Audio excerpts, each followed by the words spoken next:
आज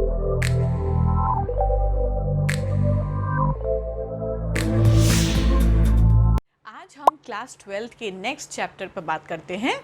बेसिकली देखिए होता क्या है कि अगर कोई पत्थर आपने लिया और उसको आपने ऊपर की तरफ उठा करके फेंका, तो पत्थर क्या करेगा कि ऐसे कर्व्ड पैराबोलिक पाथ लेकर के वापस ज़मीन में गिर जाएगा। ठीक, तो आपने क्या कहा कि एक पत्थर को अगर किसी ग्रेविटेशनल फील्ड मतलब अर्थ ग्रेविटेशनल फील्ड में रखें तो वो एक पैराबोलिक पाथ फॉलो करता है, और वो जो पैराबोलिक पाथ फॉलो कर रहा है वो इसलिए कर रहा है क्योंकि पत्थर को लगातार पृथ्वी अपनी तरफ खींच रही है। सेम उसी कॉन्सेप्ट को हम यहाँ पर लगाते हैं।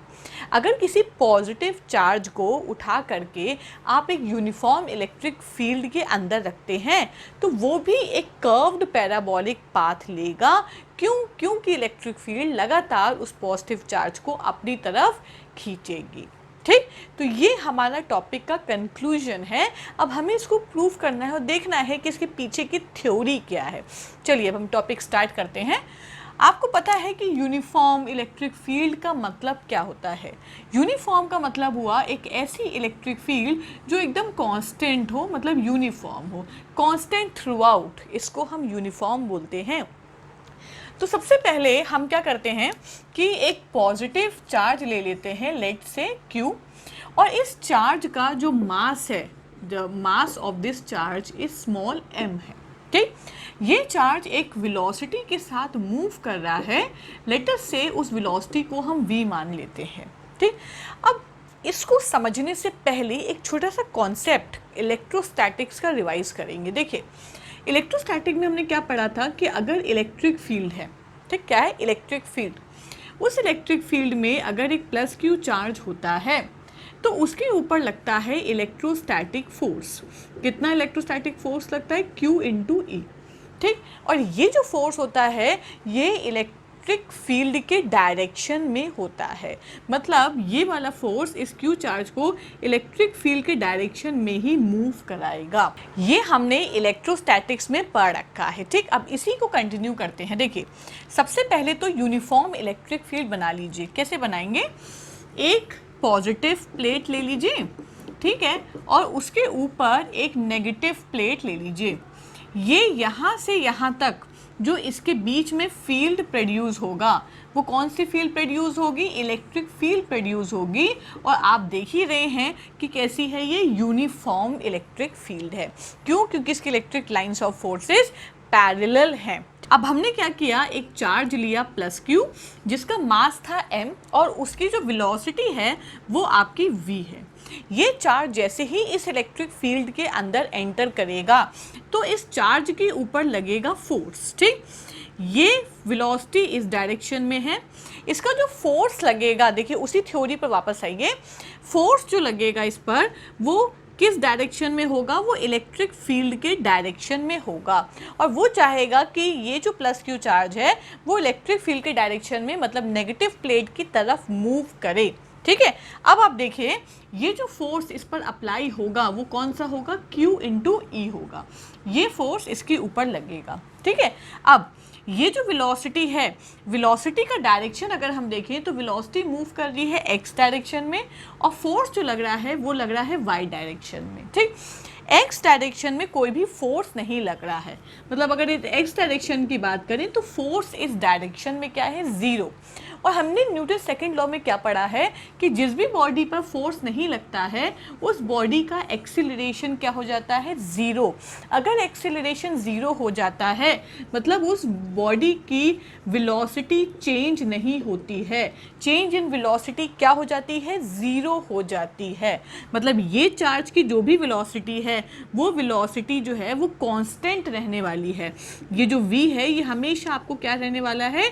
ये आपको कांस्टेंट मिलने वाला है। ठीक है, अब देखिए अगर यहाँ पर वेलोसिटी चेंज नहीं हो रहा है तो ये आगे की तरफ मूव करता रहेगा विथ वेलोसिटी v, लेकिन ये वाला जो फोर्स है वो क्या चाहेगा कि ये नेगेटिव प्लेट की तरफ जाए, जिसकी वजह से ये नेगेटिव प्लेट की तरफ चार्ज मूव करेगा और आपको मोशन दे देगा पैराबोलिक। मतलब ये जो आपको रास्ता दिख रहा है ना, ये प्लस Q का रास्ता है and this is a parabolic path. तो ये बेसिकली आपका इलेक्ट्रिक फील्ड में रखा हुआ चार्ज बिहेव करता है, इस तरीके से बिहेव करता है। अगर यहाँ नेगेटिव चार्ज होता, मतलब इलेक्ट्रॉन होता, तो वो पॉजिटिव प्लेट की तरफ पैराबोलिक पाथ देता। ठीक है।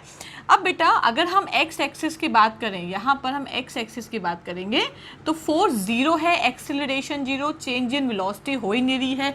तो कितना डिस्टेंस इस पार्टिकल ने ट्रैवल किया, किसके अलोंग ट्रैवल करेगा, एक्स एक्सिस के अलोंग। तो वेलोसिटी मल्टीप्लाइड बाय टाइम हो जाएगा, इतना डिस्टेंस ये ट्रैवल करेगा। ठीक है। अब अगर हम वाई एक्सिस को देखें, ठीक है, वाई एक्सिस पर ध्यान दीजिए, तो यहाँ पर फोर्स लग रहा है, फोर्स एग्जिस्ट कर रहा है। कौन सा फोर्स, Q इंटू ई लग रहा है। ठीक है। अब इस कंडीशन में एक्सीलरेशन भी लगेगा। एक्सीलरेशन का फॉर्मूला क्या होता है, फोर्स अपॉन मास। तो इसका मतलब क्या हो जाएगा, QE अपॉन m हो जाएगा। इसको आप इक्वेशन नंबर 1 मार्क कर लीजिए। एक काम करते हैं, यहाँ इस वाली इक्वेशन से टाइम की वैल्यू निकाल लेते हैं। तो क्या हो जाएगा, x अपॉन v हो जाएगा and mark it as equation number 2। ठीक। अब y एक्सिस में जैसे हमने वहाँ डिस्टेंस निकाला था, वैसे यहाँ पर भी हमको distance travelled by the particle निकालना होगा। तो कैसे निकालेंगे, क्योंकि एक्सीलरेशन कंसिडर होगा, इसलिए हमें डिस्टेंस का ऐसा फॉर्मूला लगाना होगा जिसमें एक्सीलरेशन आ रहा हो, मतलब ये वाला फॉर्मूला। ठीक। u मतलब initial velocity of the particle 0 है, और जो s है वो y एक्सिस के अलोंग है, इसलिए हम इसको y ले लेते हैं। तो ये हो जाएगा y is equals to half a_t²।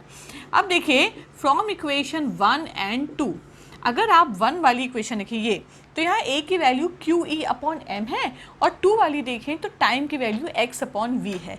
दोनों वैल्यू उठाकर इस इक्वेशन में पुट कर दीजिए, तो ये हो जाएगा half into QE upon m हो जाएगा। टाइम की जगह पुट करोगे x अपॉन v का होल स्क्वायर।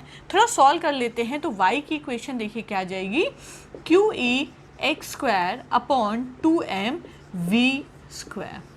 और यहाँ से अगर हम ध्यान दें तो ये y इज इक्वल्स टू, ये जितना भी टर्म है QE 2m v², ये जितना भी टर्म है ये क्या है, कांस्टेंट। तो इसको हम cx² भी लिख सकते हैं।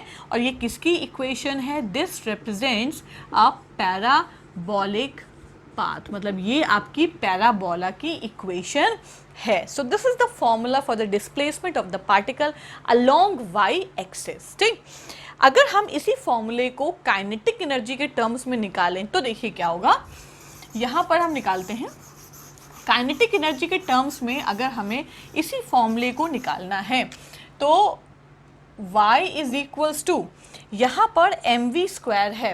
अब हम क्या करें कि काइनेटिक एनर्जी हम हाफ mv² हमको पता है, यहाँ से mv² की वैल्यू निकाल लेते हैं, कितनी हो जाएगी, 2k हो जाएगी। ठीक है। अब ये वैल्यू उठाकर यहाँ mv² की जगह पर पुट कर दीजिए, तो y की इक्वेशन क्या आ जाएगी, ऊपर के सारे टर्म्स तो आपको सेम रहेंगे, नीचे आपको क्या मिलेगा, 2 इंटू 2k, मतलब QE x² अपॉन 4k। ये दूसरा फॉर्मूला आ जाएगा in terms of kinetic energy.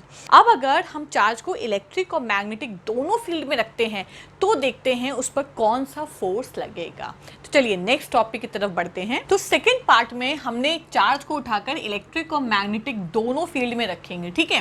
तो हमको पता है कि इलेक्ट्रिक फील्ड की वजह से जो फोर्स लगता है वो क्या हो जाता है, Q इंटू E हो जाता है।